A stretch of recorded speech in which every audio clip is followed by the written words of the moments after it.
កាលពីព្រៃនាយនៅក្នុងព្រៃដ៏ធំមួយមានសត្វចាបតូចមួយក្បាលឈ្មោះថាចាបឆ្លាត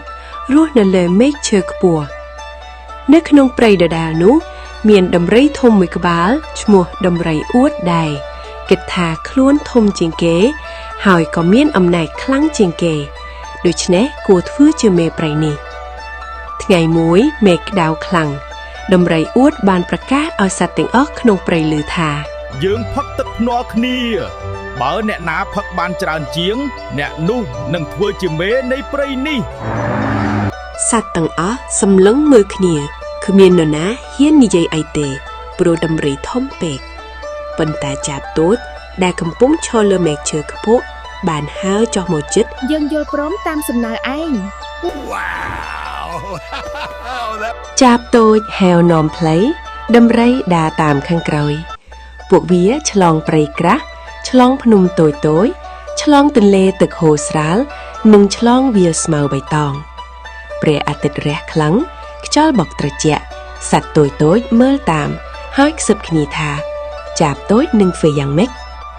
ទីបំផុតពួកវាមកដល់ឆ្នេរសមុទ្រដ៏ធំទូលាយទឹកខៀវខ្ចីរលកបោកស្រាលពពកស្រស់ស្អាតនៅលើមេឃសមុទ្រមានទឹកច្រើនណាស់មើលទៅគ្មានទីបញ្ចប់អ្នកធំជាងខ្ញុំអ្នកផឹកមុនទៅដំរីអួតសប្បាយចិត្តវាលិតទឹកសមុទ្រមួយចំហៀងធំ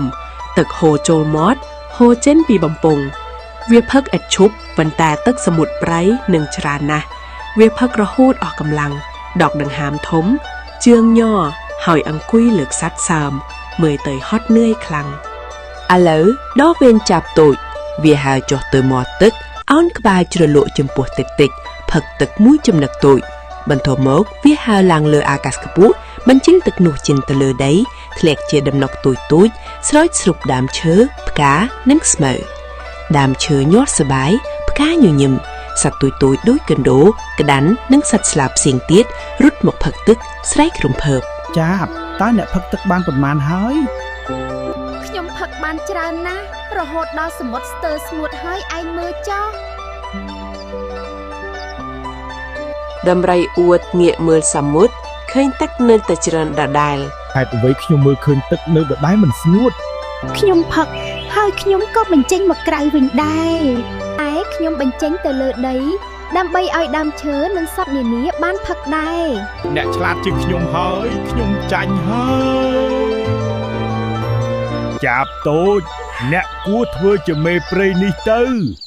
តាំងពីថ្ងៃនោះមកចាបតូចក្លាយជាមេព្រៃដែលគ្រប់គ្នាគោរពសត្វទាំងអស់រស់នៅសុខសាន្តជួយគ្នាទៅវិញទៅមកហើយដំរីអួតក៏រៀនបានថាកុំមើលងាយអ្នកតូចព្រោះប្រាជ្ញាអាចធ្វើឲ្យអ្វីៗផ្លាស់ប្ដូរគតិពីរឿងកុំមើលងាយអ្នកតូចឬអ្នកខ្សោយព្រោះអំណាចពិតប្រាកដមិនមែនស្ថិតនៅទំហំខ្លួនទេតែស្ថិតនៅប្រាជ្ញាចិត្តល្អនិងការគិតគូរដល់អ្នកដទៃ